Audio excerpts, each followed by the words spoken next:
Vous écoutez le podcast des Mardis de la parentalité, une émission conçue par la CAF Touraine et réalisée par l'espace Passerelle. Épisode refus scolaire anxieux et ou décrochage scolaire.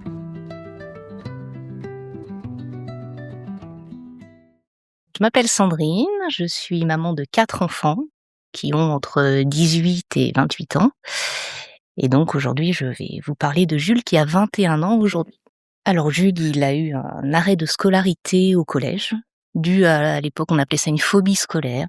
Donc en cours de 6e, un matin il se lève et il ne peut plus aller au collège. Il ne peut pas. Quand il était en CM1, il a été très embêté par un camarade de classe. Alors à l'époque, on parlait pas de harcèlement scolaire. Enfin, c'était pas. Aujourd'hui, c'est un sujet qu'on aborde facilement. À l'époque, on n'en parlait pas. Et puis les équipes enseignantes n'étaient pas forcément formées pour gérer ça, donc on nous a fait passer ça comme une petite histoire de cours. Ça va se régler, mais ça se réglait pas en fait. Il voulait plus y aller. Il avait mal au ventre. Il a commencé à vomir. Et puis c'était compliqué, et dans la mesure où on n'avait pas d'écho au niveau de l'école, j'ai pris la décision de le changer d'école. Et puis l'histoire s'est tassée parce qu'il y avait plus le copain qui l'embêtait, donc jusqu'à la fin du CM2, ça s'est très bien passé. Et rentrer en 6e, plus difficile. Les vomissements, j'ai mal au ventre, j'ai pas envie d'y aller. Bon, c'était quand même pas très facile. Et puis un jour, un matin, il m'a dit « mais je peux pas y aller ce matin ». Bon, mais nous on connaissait pas du tout ce sujet, donc voilà, comme avec n'importe quel gamin, non, mais bon, allez, tu t'habilles, tu y vas, enfin c'est bon, là, t'arrêtes. Mais en fait, il a pas pu. Donc je vais chez le pédiatre et je lui dis, je fais quoi? Enfin, il a mal au ventre, il vomit, il peut pas y aller, mais et c'est lui qui m'a interpellée un peu là-dessus. Alors il m'a pas du tout parlé de phobie scolaire, il m'a dit ce serait peut-être bien de le faire suivre, d'aller voir un psychologue, parce que quand même, c'est un petit peu embêtant. Et surtout, il m'a dit pour l'instant, vous n'insistez pas. Il ne peut pas y aller, il n'y va pas. Voilà. Je fais un arrêt scolaire et allez voir un psychologue. Donc coup de chance, on a eu une place, vraiment coup de chance, chez une pédopsychiatre. Et c'est elle qui nous a parlé de phobie scolaire, que ça allait prendre du temps. Bon, mais du temps, enfin, pour nous, c'était quoi? C'était 15 jours, 3 semaines. Enfin, on s'était pas imaginé que ça prendrait toute l'année scolaire. Donc, après, il a fallu composer, quoi. Cheminer, se renseigner. Et là, on a un petit peu compris dans quoi on mettait les pieds.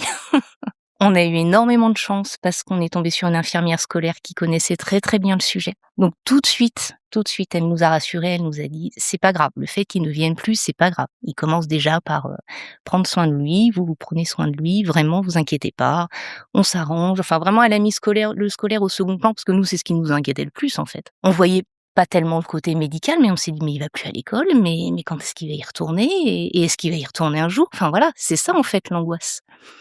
Donc on a mis le scolaire complètement à côté et elle a vraiment été chouette parce que tous les mois je la rappelais pour lui dire: «Bah non, il revient pas».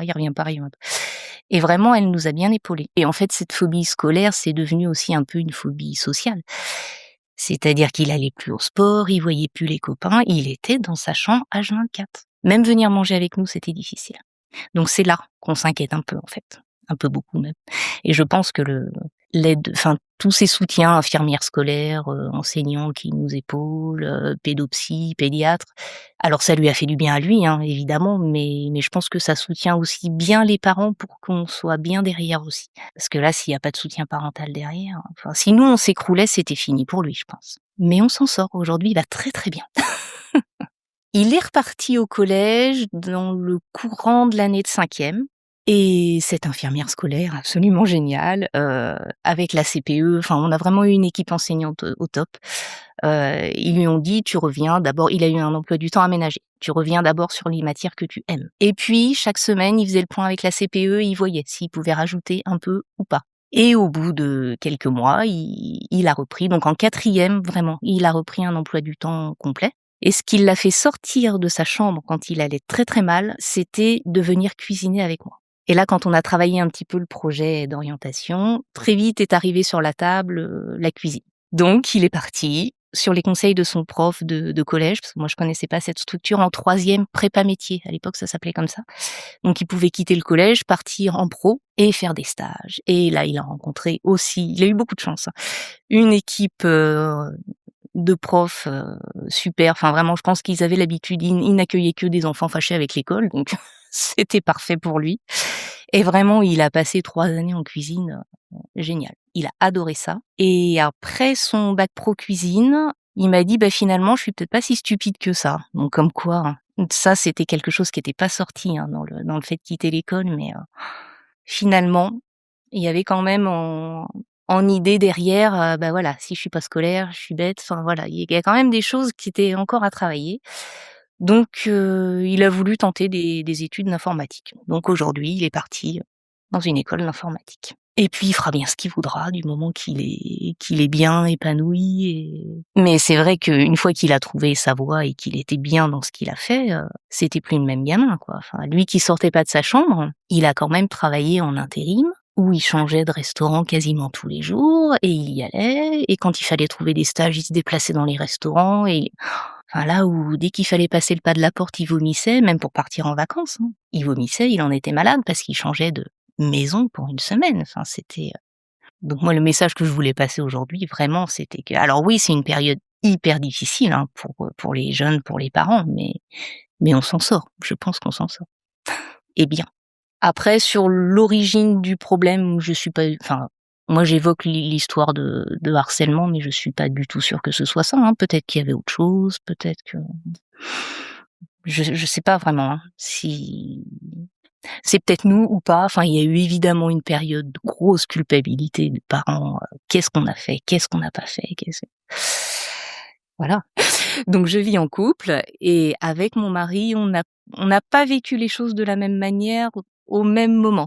C'est-à-dire que quand c'est arrivé, moi tout de suite j'ai pris les choses en main, je prends rendez-vous chez le pédopsychiatre, je l'emmène à ses rendez-vous, je gère le scolaire ou pas, enfin bon. Et lui, il est un peu dans un état de sidération. Enfin voilà, ça arrive, boum, bon bah je continue mon petit train-train, voilà. Et puis plus Jules grandissait, plus lui reprenait la main là-dessus. C'est-à-dire que quand Jules a pu ressortir au sport, il l'a accompagné au sport. Avant même qu'il retourne au club de sport, il l'emmenait faire du vélo, il l'emmenait faire des balades, voilà. Et il a plus pris ce rôle-là. Bon, aujourd'hui, il y a plus de soucis, mais on l'a accompagné différemment à différents moments de la vie. Mais comme un enfant lambda, je dirais. Enfin, même avec nos autres enfants, on les a pas accompagnés de la même façon selon les âges. Et puis moi, je trouve que ça nous a tous aussi appris à être tolérants, à gérer les choses différemment. Enfin, moi, je sais que j'étais une maman qui avait tendance à beaucoup anticiper, on sort de la maison, tout est prêt, tout est carré, tout est organisé. Ah bah alors là, avec Jules, mais tout s'écroule parce qu'on n'organise plus rien. À la minute près, on part plus à l'heure parce que il est en train de vomir, parce qu'il est en train de pleurer, parce que ça va pas, parce que oui, on avait prévu de partir en week-end. Ah bah oui, mais au moment de partir, il peut plus.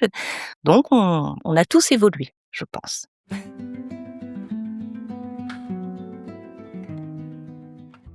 Je m'appelle Catherine, j'ai 50 ans, je suis mariée, 3 enfants. Cette année, ils ont 22, 20 et 15 ans.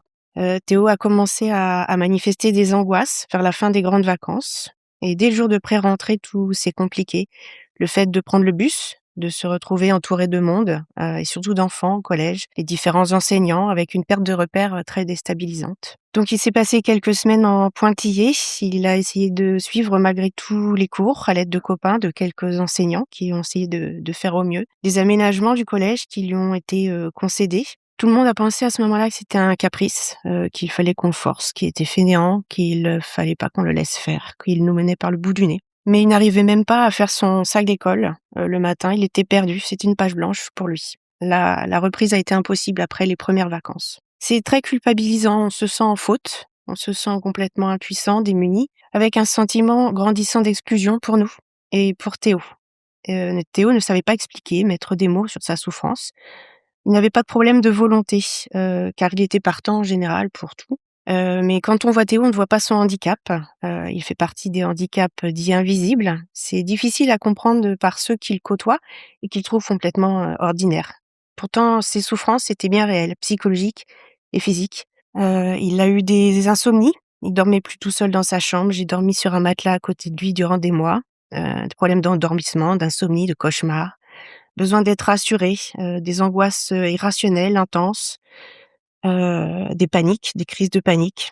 Après, des maux physiques, maux de tête, de la fièvre, des maux de ventre, des vomissements, des larmes, des pertes d'appétit, des tremblements, des malaises, des acouphènes quand il y avait beaucoup de bruit. Les bruits étaient amplifiés souvent pour lui. Il était très sensible aux interactions à l'environnement. Il a commencé à perdre l'intérêt pour tout.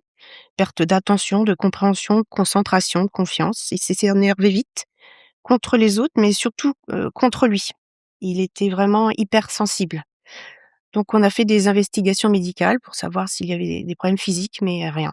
Un jour, il a refusé de retourner au collège. Cette fois-ci, c'était un refus catégorique. Une paralysie, un visage figé, sans sourire, peu de paroles, sauf un très ferme non, après que nous ayons tenté la discussion, la force, mais rien n'y faisait.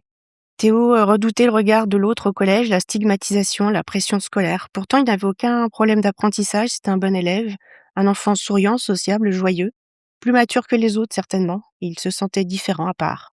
On s'est retrouvés alors, malgré nous, projetés dans une vie parallèle, hors système. On se dit qu'on ne doit pas être beaucoup dans cette situation, car on n'a rencontré personne avec les mêmes difficultés.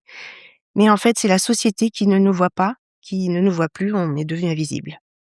On entend parler de RSA, de refus scolaire anxieux ou phobie scolaire, mais sans vraiment savoir ce que c'est, sans en mesurer la gravité, les conséquences désastreuses sur les enfants, les ados et les familles. On se demande alors, mais qu'est-ce qu'on a bien pu louper? Entre le travail, la maison, on se dit qu'on n'a pas vu certainement des signes précurseurs. Et en y repensant, en fait, on se dit que ça faisait petit à petit, il ne voulait plus sortir, plus ni pour les loisirs, ni pour les courses, ni pour les repas de famille. Il appréhendait les retours de vacances de manière excessive. Petit à petit, il n'allait plus aux anniversaires des copains. Puis, il disait oui, il avait envie d'y aller et finalement, au dernier moment, c'était un non. Au cours du CM2, il a commencé effectivement à ne plus vouloir trop aller à l'école, surtout la garderie. Un matin, je me gare sur le parking de la garderie, il refuse de sortir. Il était malade, ça n'allait pas. Il voulait pas sortir. Donc bon, il est resté à la maison une semaine à ne pas pouvoir aller à l'école. Nous avons rencontré le directeur de l'école et son enseignante à l'époque, qui l'ont apaisé, qui n'avaient pas vu de signes de détresse non plus. Ça lui a permis, cette rencontre, de finir son année de CM2. Bon, on s'est tous dit que c'était la fatigue, le besoin de s'affirmer, a priori pas de harcèlement scolaire, tout le monde était très vigilant. À la rentrée de 6e, donc septembre 2022, a commencé pour nous le parcours du combattant. On ne s'est pas trouvé assez orienté dès le début de la déclaration des symptômes. On se retrouve au milieu de l'inconnu, un grand vide. Mais on s'est dit qu'on allait tout faire pour notre fils. Et l'association Phobie scolaire, qui nous a beaucoup aidés, le rappelle si bien, l'élève est avant tout un enfant. On voit donc que quelque chose ne va pas, mais on ne sait pas comment faire pour avoir un diagnostic, mettre un mot sur son mal-être, être pris au sérieux surtout, et aider. Donc on a arrêté finalement de se demander pourquoi, puisque lui-même ne savait pas. On s'est concentré sur le comment prendre en charge sa souffrance. Théo a été tout de suite conscient des soucis que sa situation a générés dans notre organisation familiale qui était bien rodée. Il avait des idées noires, se sentait inutile et m'a demandé un jour si on ne serait pas mieux sans lui. Ça a été l'élément déclencheur du choix que l'on a fait avec mon mari, c'est-à-dire j'ai arrêté de travailler, on a pris un emprunt bancaire. Toutes les dépenses ont été revues à la baisse ou supprimées. Théo avait besoin d'une pause, un lieu refuge, la maison. C'était soit le laisser seul, ou rester avec lui pour l'aider à rebondir et à avancer, et le sortir de cet état qui ne lui ressemblait tellement pas. Je suis donc devenue professeure tout en gardant mon rôle de maman. En parallèle donc du CNED, on a fait tout un parcours de médecine. Il y a eu beaucoup aussi de médecine alternative. Donc ça a commencé par le médecin de famille qui a été le premier à nous écouter et à nous soutenir et à nous dire qu'effectivement, il fallait laisser Théo à la maison, ne pas le forcer à aller à l'école. On a rencontré une psychologue conventionnée par la sécurité sociale pour un bilan psychologique et une détermination de QI. Effectivement, Théo avait un QI un peu plus élevé que la moyenne, mais sans être surdoué. On a rencontré une orthophoniste. Il a été pris en charge, ensuite très rapidement. On a eu de la chance également qu'il soit pris en charge rapidement par une pédopsychiatre au CMP. C'est le centre médico-psychologique qui reçoit les enfants jusqu'à 14 ans. La prise en charge est gratuite. Les pédopsychiatres, la psychologue nous a beaucoup aidés. Nous a aidés à le sortir de sa routine, du cocon familial où il s'était enfermé. Donc la question du début, évidemment, est-ce la faute des parents? On se remet beaucoup en question. Est-ce que c'est du harcèlement scolaire? Un deuil qu'il a mal vécu? Un événement traumatisant? Des troubles non détectés, comme l'autisme? Bon, le principal était, donc de lui faire retrouver du plaisir, de l'envie pour qu'il retrouve goût à sortir, grâce à des amis, grâce à de nouvelles, activités. Il a réappris à apprivoiser l'extérieur avec la pédopsychiatre, la psychiatre, une éducatrice spécialisée. Il fallait qu'il contrôle son anxiété, ses pleurs et sa honte. On a eu, de la chance aussi de rencontrer des personnes formidables, comme les taxis, qui nous ont beaucoup aidés, la CAF, qui nous a pris en charge également. Plein de médecines parallèles dont je parlais, ostéopathe, microkiné, hypnose, fleurs de bac. Un jour, Théo m'a dit: «Maman, stop, ça suffit, je veux plus aller voir d'autres personnes». Donc, j'attendais quelques semaines que ça se passe, je lui reproposais. L'éducation nationale nous a accompagnés à ce moment-là, car il fallait faire une instruction, d'études en famille, pour pouvoir bénéficier du CNED. Le SAPAD également, le service d'assistance pédagogique à domicile, nous a beaucoup accompagnés pour la continuité scolaire lors de sa déscolarisation temporaire. Le collège aussi nous a accompagnés par la suite, l'infirmière évidemment qui s'y connaît bien, le principal, le médecin de l'éducation nationale, le CPE, le personnel de la vie scolaire, la psy éducation nationale, les enseignants et surtout l'ERZ qu'on ne connaît pas en fait. C'est un enseignant référent à la scolarisation des élèves en situation de handicap. Cette personne a vraiment été un déclencheur fort pour nous. Elle nous a vraiment orientés alors que nous étions perdus, soutenus. Elle était très dynamique et déterminée à trouver une solution. L'association Phobie scolaire nous a beaucoup accompagnés aussi et la maison, départementale pour les personnes handicapées, car Théo a été reconnu, handicapé. Ça lui a ouvert des droits, des aides. Les assistantes sociales nous ont accompagnés. Nous avons pu faire des rencontres formidables, essentielles et on s'est entouré de gens positifs surtout pour continuer à garder notre énergie et notre détermination. Il a commencé à reprendre en pointillé vers la fin de la 5e, au collège, grâce à la seule enseignante du collège qui s'est portée volontaire, notre sauveuse, pour enfin qu'il remette les pieds au collège. Il a été encadré par le SAPAD, qui est formidable aussi, qui porte notre parole, car en tant que parents et enfants, on n'arrive pas toujours à s'exprimer et à se faire comprendre. C'était la répétition des efforts pour que son corps et son esprit comprennent qu'il n'y avait pas de danger à venir à l'école et être au contact des autres. Pas d'enjeu, d'orientation, surtout de la reprise de contact, uniquement. Théo bénéficie d'un AESH, un accompagnant d'élèves en situation de handicap, une aide humaine pour Théo, pour l'aider à entrer au collège, en classe, affronter le flot bruyant des élèves dans les couloirs, comprendre les questions, car avec le stress, ça lui était très difficile. Il avait aussi perdu en rapidité, car par le CNED, on faisait beaucoup d'informatique, tout était déjà écrit. Théo, aujourd'hui, ne sait toujours pas pourquoi. Il a fait ce blocage, donc chaque avancée, pour nous, est une petite victoire. On est comme un funambule, comme des funambules, à marcher en équilibre, sur un fil.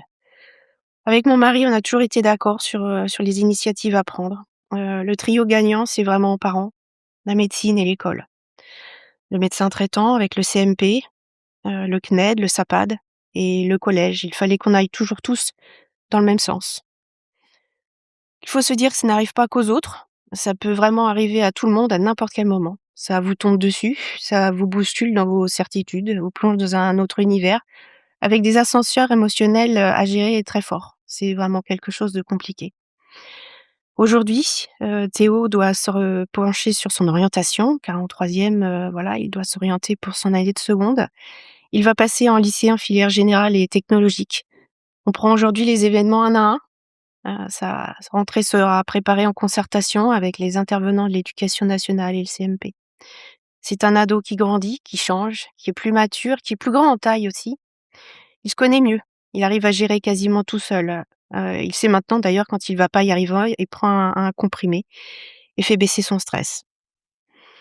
Chez nous, en tant que parents, elle fait s'écrouler toutes les certitudes qu'on avait sur l'avenir en général, qui devait être tout tracé pour Théo comme celui de ses frères et sœurs. Toute notre petite famille a été solidaire quand elle a été entraînée dans ce parcours, très atypique. On est plus à l'écoute des besoins de chacun que des règles communes aujourd'hui trop strictes ou inadaptées pour les enfants qui ne rentrent pas dans les cases. On a dû faire part de beaucoup de résilience, de surmonter les difficultés, les souffrances, à rebondir face aux épreuves, malgré tous ces traumatismes. On s'oublie un peu finalement en tant que parents dans ce système, mais nos enfants sont notre priorité. Cependant, il faut se garder des moments pour soi pour continuer à être un soutien fiable, durable. Nous, on n'a pas le droit de s'écrouler pour nos enfants. Aujourd'hui, les 2 prochains objectifs pour Théo, c'est l'accompagner surtout jusqu'aux épreuves du brevet, oral et écrit. L'oral est toujours très, très anxiogène pour lui et jusqu'à l'entrée de seconde qui sera une nouvelle étape, un saut encore dans une structure inconnue, ce qu'il redoute le plus. Mais il sera accompagné pour qu'il garde confiance en lui et en l'avenir. Donc je ne pourrai jamais assez remercier les personnes bienveillantes qui ont croisé notre chemin, qui nous ont consacré du temps, beaucoup d'énergie. Jamais nous n'aurions pu y arriver seuls. Valérie Verdier, psychologue et coordinatrice de l'espace Santé Jeune à Tours. Petit point donc sur ces 2 témoignages de Sandrine, et Catherine, peut-être, un point commun de ce qu'on peut observer, hein, c'est la capacité, de ces 2 mamans et des parents, enfin de la famille élargie, hein, à comprendre l'enfant et à les accompagner et être, dans une patience et de vivre, cette souffrance et d'être en capacité, de faire résilience, hein. Vous avez employé ce mot-là, tout à l'heure et ça je crois que c'est vraiment ce qui ressort de ces 2 témoignages et ce qui rend ça poignant, je trouve.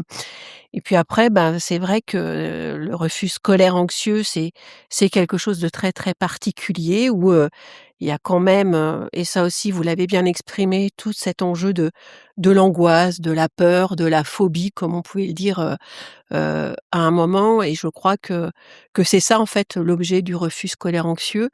L'école, c'est l'objet sur lequel, l'angoisse, elle va se poser et il y a pas de raison unique, en fait.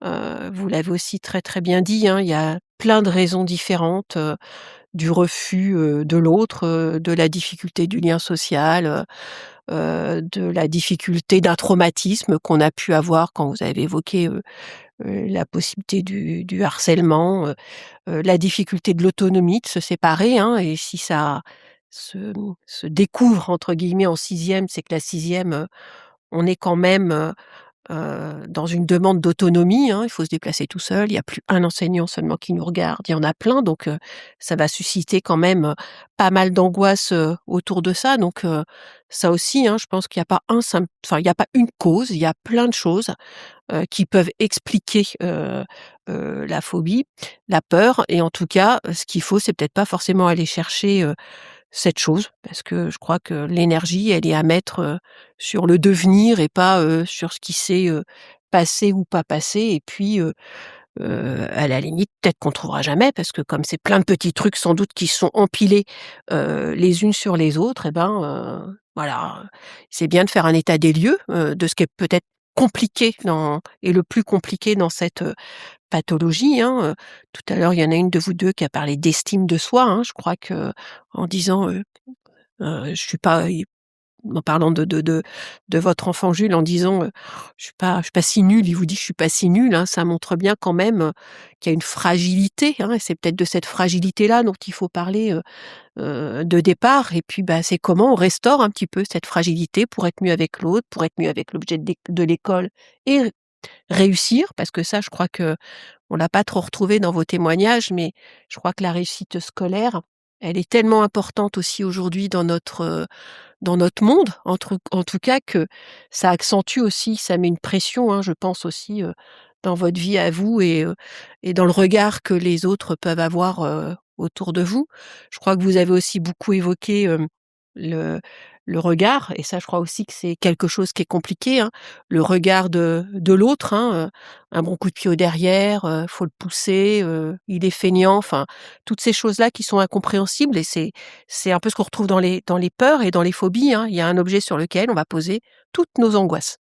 Et puis ce que j'avais envie aussi de dire, c'est que on sent aussi, hein, et ça, je crois que c'est aussi quelque chose qui est important. Vous avez montré, hein, tous les parcours de soins, le parcours du combattant un petit peu pour, aller trouver des aides, pour les mettre en place, c'est long, ça prend du temps, mais vous avez aussi évoqué, hein, l'angoisse que ça procurait, chez vous, hein alors l'angoisse de se dire, «Bah, qu'est-ce que mon enfant il va faire, s'il est pas pris en charge?» Les répercussions que ça a sur votre vie de tous les jours.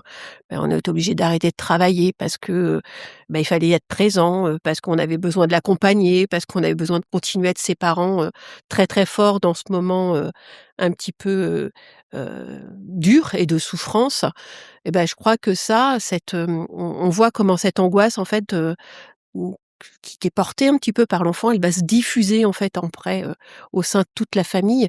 Et ça, je crois que d'un point de vue de l'accompagnement, je crois qu'on a des choses à réfléchir aussi sur ça pour vous aider vous aussi à évacuer toute cette angoisse dans le milieu familial qui ne fait certaines fois qu'alimenter en fait aussi l'angoisse de l'enfant. Donc tout à l'heure, vous avez aussi parlé faut prendre soin de lui, puis il faut prendre soin de soi. Ça aussi, je crois que, c'est important, prendre soin de soi. Alors comment le prendre, dans tout ce bazar, dans tous les sacrifices que vous avez pu faire, que vous avez montré. Mais je crois que le prendre soin de soi, c'est aussi quelque chose qui va, aider et porter votre enfant aussi, et ça fait partie du soin pour moi. Et là, je crois qu'on a, pas mal de choses en fait, à mettre en avant, et à regarder et à creuser un petit peu dans l'accompagnement là que vous avez, évoqué. Hem, j'ai pris des petites notes, vous avez aussi évoqué un moment, il y a l'élève, puis il y a l'enfant. Et effectivement, à un moment, l'élève, il faut l'oublier un petit peu pour se concentrer sur l'enfant.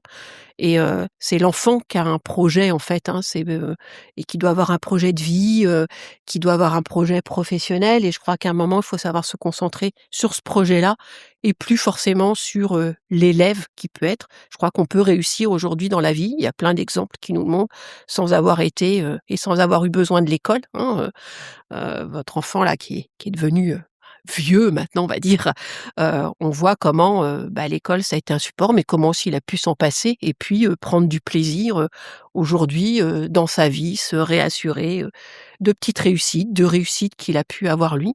Et ça, je crois que ça fait aussi peut-être partie, des choses qu'il faut qu'on apprenne, faire un pas de côté un petit peu sur il y a l'école, mais on peut aussi, avancer même sans l'école, même si ça reste compliqué parce que l'école, ça prend une place importante dans le développement de l'enfant, dans les acquisitions.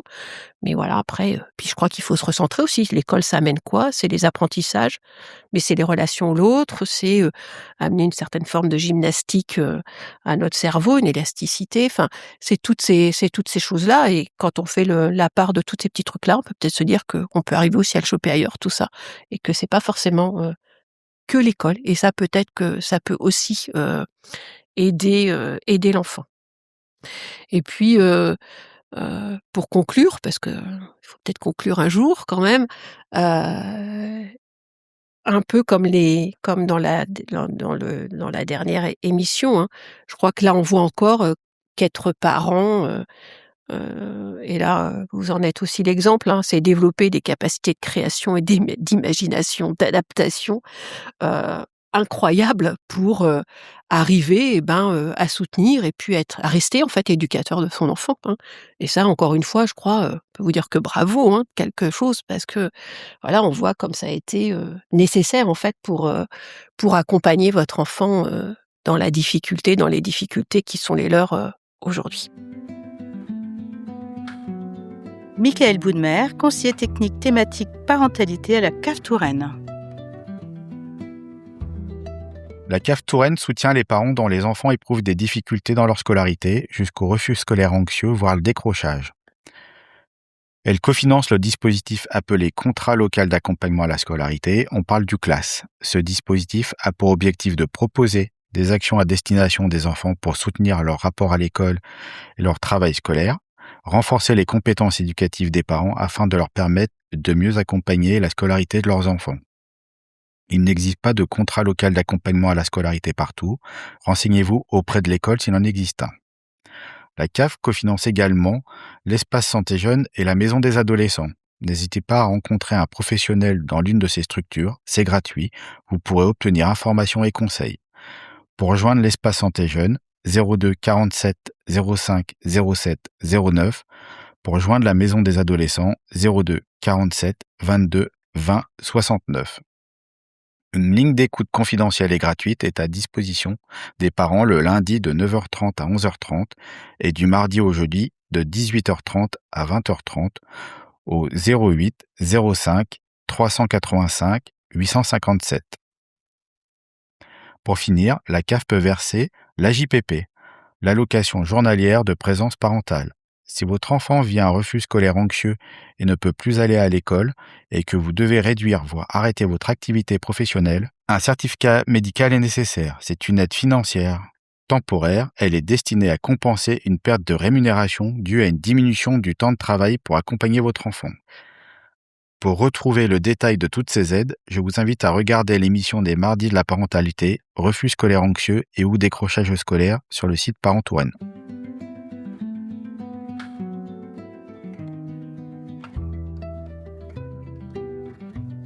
Vous venez d'écouter le podcast des Mardis de la parentalité, une émission réalisée par Marie-Hélène Piala et Nathalie Palmanti de la CAF Touraine et Axel Nyambossou de l'Espace Passerelle. Merci à Sandrine et Catherine pour leur confiance et leur témoignage. Merci à Valérie Verdier et Mickaël Boudmer pour leurs éclairages.